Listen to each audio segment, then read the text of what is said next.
Hello दोस्तों, स्वागत है आपका मैथ्स मंत्र 360 में। आज का जो हमारा टॉपिक है वो है वर्गीकरण परीक्षण यानी कि क्लासिफिकेशन टेस्ट। आज की वीडियो में सबसे पहले हम जानेंगे वर्गीकरण यानी कि क्लासिफिकेशन होता क्या है और आपकी परीक्षा में वर्गीकरण से किस किस टाइप के क्वेश्चन पूछे जाते हैं। उसके बाद हम वर्गीकरण से संबंधित 30 क्वेश्चन करेंगे जो आपके NMS एग्जाम और प्रयास एग्जाम की दृष्टि से बहुत ही महत्वपूर्ण होंगे। तो अगर आप चैनल पर नए हैं तो हमारे चैनल को सब्सक्राइब कर लीजिए और बेल आइकन के बटन को प्रेस कर लीजिए। तो चलिए स्टार्ट करते हैं। सबसे पहले देखते हैं वर्गीकरण होता क्या है। तो वर्गीकरण का अर्थ है किसी वस्तु, शब्द, अक्षर या अंक को उनके समान गुणों, लक्षणों या सादृश्य के आधार पर एक समूह में व्यवस्थित करना। बोल क्या रहा है, कोई वस्तु, शब्द या अक्षर या अंक, उनको किसी गुण के आधार पर एक क्रम में व्यवस्थित करना या किसी नियम के आधार पर उनको बांधना या किसी नियम के आधार पर उन्हें अलग रखना, वो कहलाता है आपका वर्गीकरण। इसमें आपको 4 ऑप्शन दिया रहेगा। 4 ऑप्शन में से 3 जो है ऑप्शन रहेगा वो किसी न किसी रूप से या किसी गुण के आधार पर एक समान रहेंगे और एक जो ऑप्शन रहेगा वो सबसे अलग रहेगा। इसे ही हमें छांटना है यानी कि अलग करना है और वही हमारा आंसर होगा। अब देखते हैं कि आपके NMS एग्जाम में और प्रयास एग्जाम में किस प्रकार के प्रश्न पूछे जाते हैं। तो पहला जो होता है शब्द वर्गीकरण।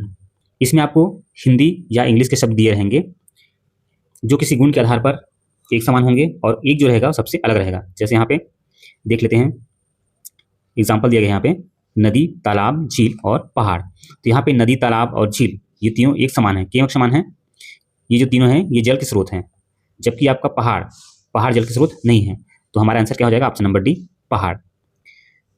दूसरा जो टाइप है वो है संख्या वर्गीकरण का यानी कि नंबर क्लासिफिकेशन।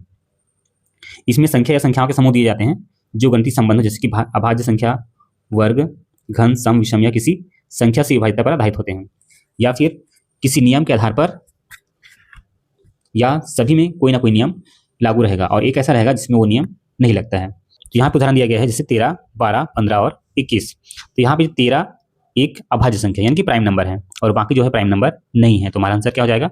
ऑप्शन नंबर ए, 13। नेक्स्ट जो टाइप है वो है अक्षर वर्गीकरण पर आधारित। इसमें अंग्रेजी के वर्णमाला या अक्षर रहेंगे जो किसी विशेष क्रम में या नियम के आधार पर बंधे रहेंगे और एक ऐसा रहेगा जो अलग रहेगा। जैसे एग्जांपल दिया गया है MU, DE, PQ और TU। तो यहाँ पे देखें तो DE, PQ और TU तीनों ऑप्शन क्रम से हैं। D के बाद E आता है, P के बाद Q आता है, T के बाद U आता है, जबकि M के बाद U नहीं आता है, M के बाद U नहीं आता है, M के बाद क्या आता है? N आता है। तो ये अलग है। तो हमारा आंसर क्या हो जाएगा? ऑप्शन नंबर ए, MU।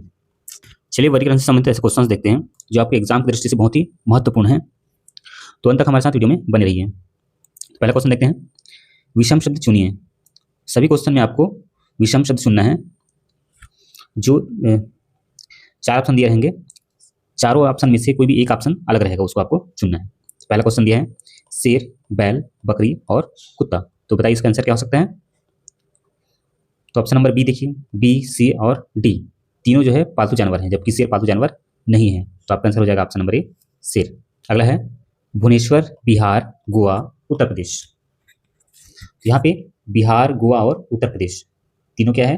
राज्य हैं, है ना, राज्य हैं। जबकि भुवनेश्वर क्या है? भुवनेश्वर है उड़ीसा की राजधानी है। भुवनेश्वर क्या है? उड़ीसा की राजधानी है। तो आपका आंसर हो जाएगा option number A, Bhubaneswar. Next question है पेड़, जड़, तना और पत्ती।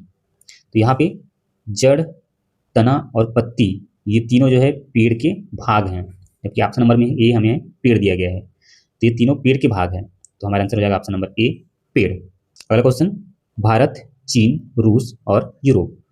इसका आंसर क्या होगा? तो भारत, चीन और रूस तीनों देश हैं, जबकि यूरोप आपका महाद्वीप है। तो आपका आंसर हो जाएगा option number D, Europe. Next question है जनवरी, मार्च, अप्रैल और मई। तो यहाँ पे देखें जनवरी 31 दिन का होता है, मार्च 31 दिन का होता है, अप्रैल 30 दिन का होता है और मई भी 31 दिन का होता है।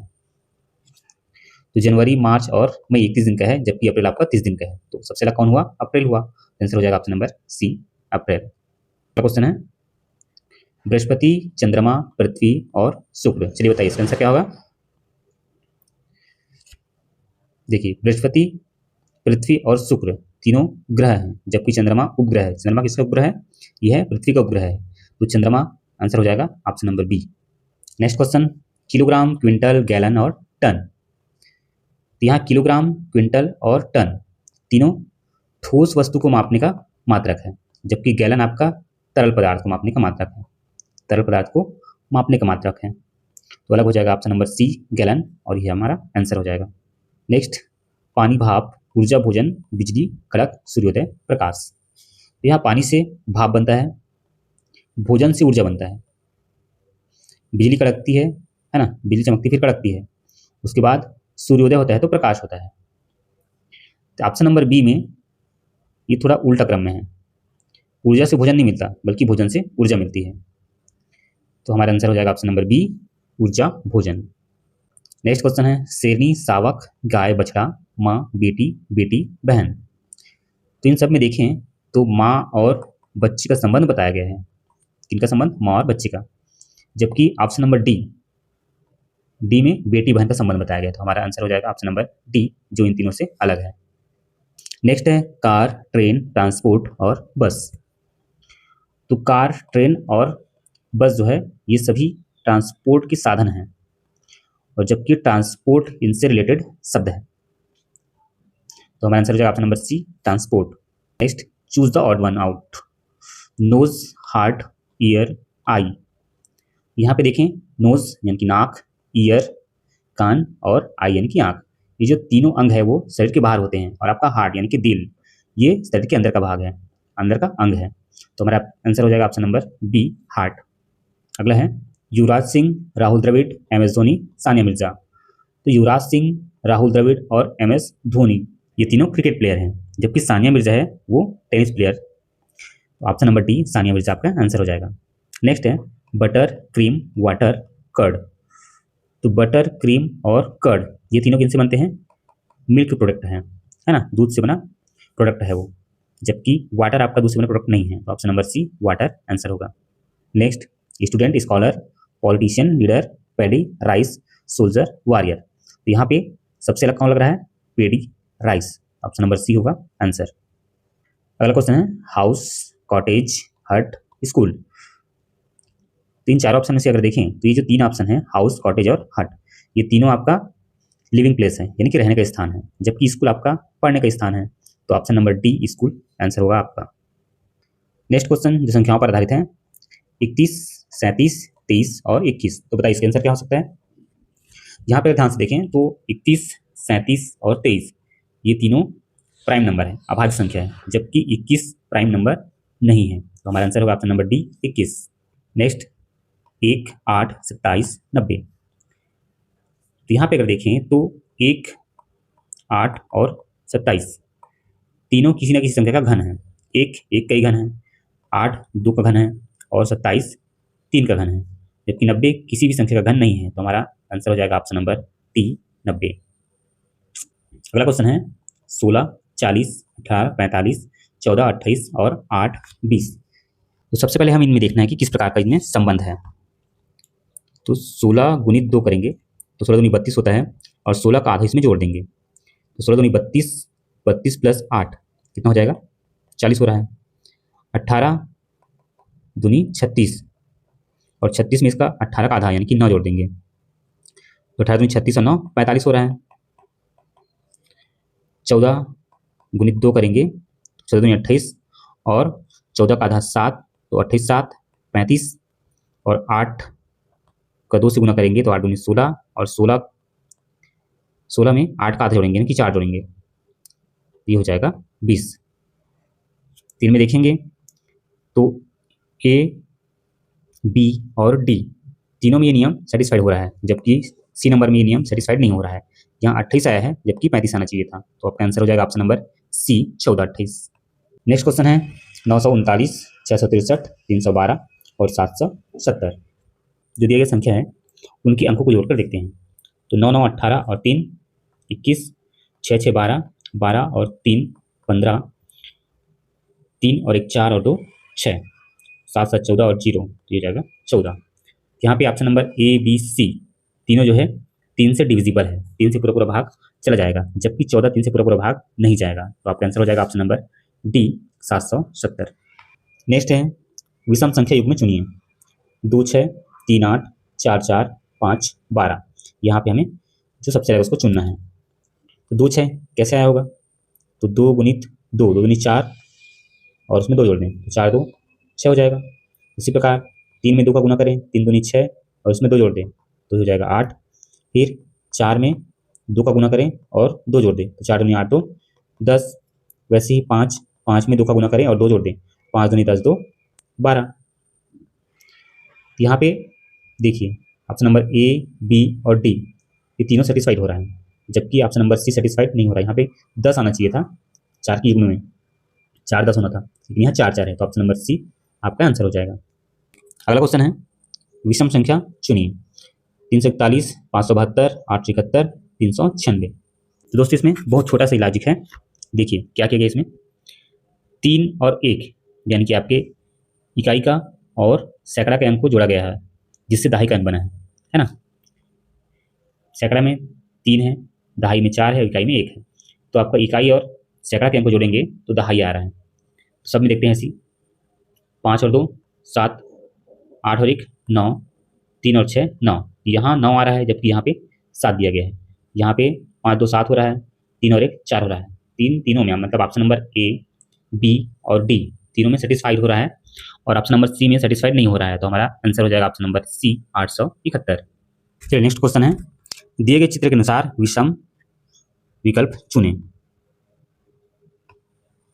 तो यहाँ पे चित्र को देखना है और हमें जो सबसे अलग है उसको चुनना है। तो देखिए यहाँ पे क्या हो सकता है, 1 गुणित 2 करें, 1 गुणित 2 आ रहा है, 3 चौक 12 हो रहा है, 4 सत्ते 28 ये नहीं हो रहा है, और 8 चौक 32 ये हो रहा है।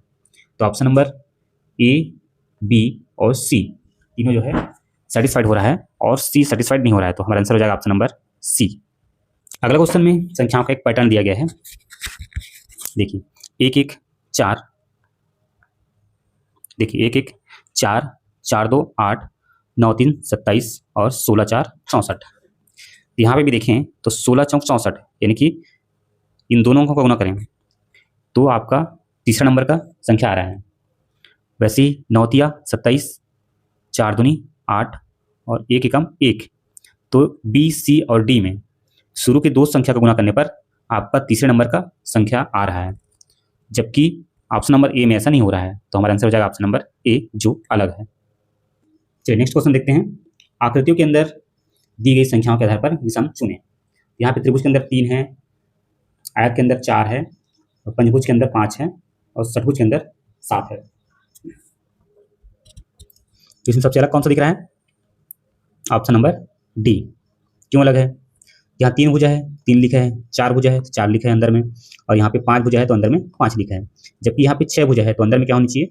6 होनी चाहिए, और यहाँ पे क्या दिया गया है? 7 दिया गया है। तो हमारा आंसर हो जाएगा ऑप्शन नंबर डी, षटभुज संख्या 7 के अंदर। अगला क्वेश्चन है, विषम अक्षर समूह चुनना है। ABC, EFG, KJI, MNO। यहाँ पे पहला ऑप्शन देखिए ABC, ये तीनों क्रम से हैं। दूसरा ऑप्शन EFG ये भी क्रम से है, KJI ये क्रम से नहीं लग रहा है, और MNO ये भी क्रम से है। तो ऑप्शन नंबर सी जो क्रम से नहीं है वो हमारा आंसर हो जाएगा। AZBY, CW और EV। यहाँ पे देखिए ये अपोजिट लेटर्स को बताया गया है। ए का अपोजिट Z है, बी का अपोजिट Y है, सी का अपोजिट X होनी चाहिए, जबकि क्या दिया गया है? W दिया गया है, और ई का अपोजिट V है। यहाँ पे सी का अपोजिट X होना था, जबकि W दिया गया है। तो हमारा आंसर हो जाएगा ऑप्शन नंबर सी, CW। चलिए नेक्स्ट क्वेश्चन देखते हैं। A, J, I और M। तो हम इनका अल्फाबेटिकल क्रम लिख लेते हैं। ए का है 1, J का है 10, I का है 9 और M का है 13। यहाँ पे देखिए 1 9 13 तीनों जो है विषम है, और 10 जो है सम है, यानी कि A, I और M तीनों विषम स्थान पे आते हैं अल्फाबेटिकल क्रम में, और J जो है वो सम स्थान पे आता है। तो सबसे अलग कौन हुआ? J। हमारा आंसर हो जाएगा option number B, J। Next question, AEFJ, KOPT, UY, ZD और EHIL। तो यहाँ पे देखते हैं कि किस प्रकार का संबंध इसमें है। AEFJ। देखिए ए के बाद BCDE, चौथा नंबर का जो लेटर है वो है E, चौथा नंबर का लेटर है। उसके बाद E के जस्ट बाद में F है, मतलब पहला नंबर का लेटर है E के जस्ट बाद। उसके बाद F के बाद GHIJ, फिर चौथे नंबर का लेटर आ रहा है। इसमें देखते हैं यहाँ के बाद LMNO, ये चौथे नंबर का लेटर है। P, ओ के बाद जस्ट P आ रहा है एक। फिर P के बाद QRST, फिर ये चौथे नंबर का लेटर है। P के बाद चौथा number letter. Next UYZD, U के बाद VWXY, तो U से Y जो है ये चौथे नंबर पे है। फिर Y के बाद एक के बाद Z है, उसके बाद D, तो Z के बाद ABCD, Z के बाद D भी चौथे नंबर का लेटर है। फिर देखते हैं EHIL, तो E के बाद FGH, ये E के बाद तीसरे नंबर का लेटर है। फिर H के बाद I, उसके बाद फिर JKL, ये I के बाद फिर तीसरे नंबर का लेटर है L। तो यहाँ पे देखें तो ऑप्शन नंबर A, B और C, इनमें 4-1-4 का संबंध है तीनों में, जबकि आपका ऑप्शन नंबर D में 3-1-3 का संबंध है। तो हमारा आंसर हो जाएगा ऑप्शन नंबर D, EHIL। चलिए नेक्स्ट क्वेश्चन है, ये भी उसी प्रकार का क्वेश्चन है। तो AEG, तो A के बाद चौथा नंबर का लेटर है E, फिर E के बाद F और G, यानी कि E से दूसरे नंबर का लेटर है G। अब देखते हैं HLN के लिए। H के बाद IJKL, H के बाद जो L है ये भी चौथे नंबर का लेटर है। फिर L के बाद MN, ये N दूसरे नंबर का लेटर है। ऑप्शन नंबर C के लिए देखते हैं OSB, तो O के बाद S जो है ये चौथे नंबर का लेटर है। O के बाद PQRS चौथा नंबर का लेटर है। फिर S के बाद V है, तो S के बाद क्या आता है TUV, ये S के बाद तीसरे नंबर का लेटर है। नेक्स्ट VZB के लिए देखते हैं, तो V के बाद WXYZ, ये भी V से चौथे नंबर का लेटर है। फिर Z के बाद AB, Z के बाद ये दूसरे नंबर का लेटर है। तो यहाँ पे देखिए ऑप्शन नंबर A, P और D, तीनों में 4 और 2 का संबंध है, जबकि ऑप्शन नंबर C में आपका 4 और 3 का संबंध दिखा रहा है। तो हमारा आंसर हो जाएगा ऑप्शन नंबर COSV। अगला क्वेश्चन है DCBA ZYXW RRPQ HGFE, तो यहाँ पे जो क्रम दिया गया है वो राइट टू लेफ्ट दिया गया है। देखिए यहाँ पे ABCD है ना, WXYZ PQRR EFGH, यहाँ पे सभी में राइट टू लेफ्ट दिया गया है। लेकिन ऑप्शन नंबर C में अगर देखें तो PQRR के बाद फिर R दिया गया है, जबकि ये होना चाहिए था। तो सबसे अलग कौन है, ऑप्शन नंबर C PQRR। तो हमारा आंसर हो जाएगा ऑप्शन नंबर C। दोस्तों अगर आज की वीडियो अच्छा लगा होगा तो वीडियो को लाइक कर लीजिए, और अगर आप NMSC या प्रयास परीक्षा की तैयारी कर रहे हैं तो हमारे चैनल को सब्सक्राइब कर लीजिए। नेक्स्ट वीडियो में हम लोग सादृश्यता परीक्षण संबंधित सवाल देखेंगे। तब तक के लिए जय हिंद।